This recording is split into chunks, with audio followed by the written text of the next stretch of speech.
Okay, let's unpack this. Welcome to our deep dive into Whispers from Wall Street. It's really a compelling narrative, gives you a fascinating lens into the whole high-stakes world of finance.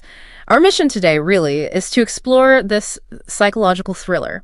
It just perfectly captures that, perilous intersection of ambition, ethical compromise, and, well, market manipulation. Feels incredibly timely. It really does. And the title, Whispers from Wall Street. It's so brilliantly layered, isn't it? On one hand, yeah, whisper number, that's a real technical term in finance. These are unofficial, sort of rumor-based earnings estimates that circulate before the actual announcements. And sometimes, believe it or not, they can be more accurate than the official consensus figures. Right. But maybe more profoundly, it works as this powerful metaphor, for all the secrets, the deceptions, the illicit information that really underpins so much of Wall Street culture, sometimes subtly, sometimes not so subtly. Okay, here's where it gets really interesting, I think, as we get into the human side of it, specifically through the journey of this young analyst. Let's talk about Leo. So he's this ambitious financial analyst, right?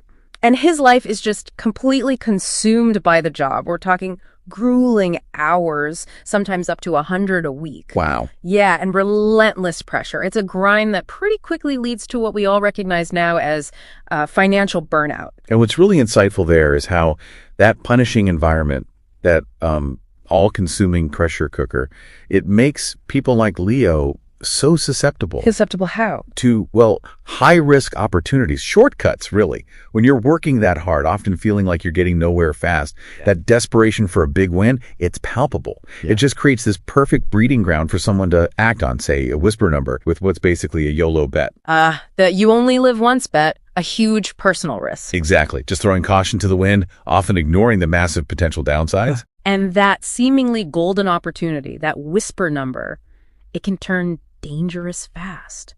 Which brings us to Blake. He's the ruthless managing director in the story, and he basically embodies that whole greed is good ethos from the 80s. Absolutely. He's not just chasing wealth, he's actively rigging the game. How so? Well, connecting it to the mechanics, Blake is orchestrating what we know as a pump and dump scheme. Okay. He deliberately spreads these fraudulent rumors, or whisper numbers, to artificially inflate a stock's price. Yeah. Creates this illusion of surging demand. Makes sense. Then, once the price is pumped up nice and high, he and his insider buddies sell off their shares. Massive profit for them. And the stock crashes. Right. Leaving all the unsuspecting investors who bought into the hype holding basically worthless assets. He's exploiting herd mentality. People just following the crowd. Exactly. Yeah. Confirmation bias, too. Where people look for information that confirms what they already believe, even if it's totally misleading information planted by someone like Blake. That's just brutal. Calculated. Beyond the money, what does this kind of pressure, this morally gray zone, do to someone psychologically? What's the human cost? That's a really crucial question, because these cognitive biases aren't just present. They get amplified like crazy in that environment. So, initially, Leo might have, say, overconfidence bias. He gets a few wins, maybe based on Blake's manipulated info, and thinks, wow, I'm a genius. Not luck, not manipulation, but skill. Right, I can see that. But then, as things start to unravel, that flips. It flips hard into loss aversion. Explain that. Loss aversion is where psychologically the pain of losing feels way more intense than the pleasure of gaining the same amount.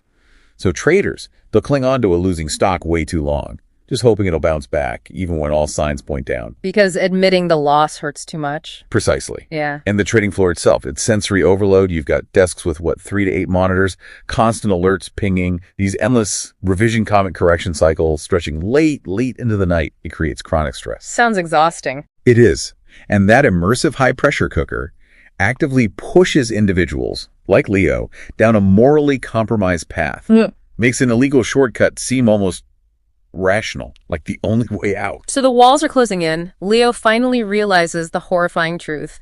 This whisper number, it wasn't a tip, it was a trap. Part of a criminal conspiracy he's now stuck in. And he's facing this ultimate dilemma. Does he paper hand, sell everything off fast out of fear, take a massive personal loss? And some losses, yeah. Or does he expose the whole fraud, which means sacrificing his career, maybe facing serious legal trouble himself? Like, you see those real world cases sometimes, right? Like George Demos, convicted for insider trading.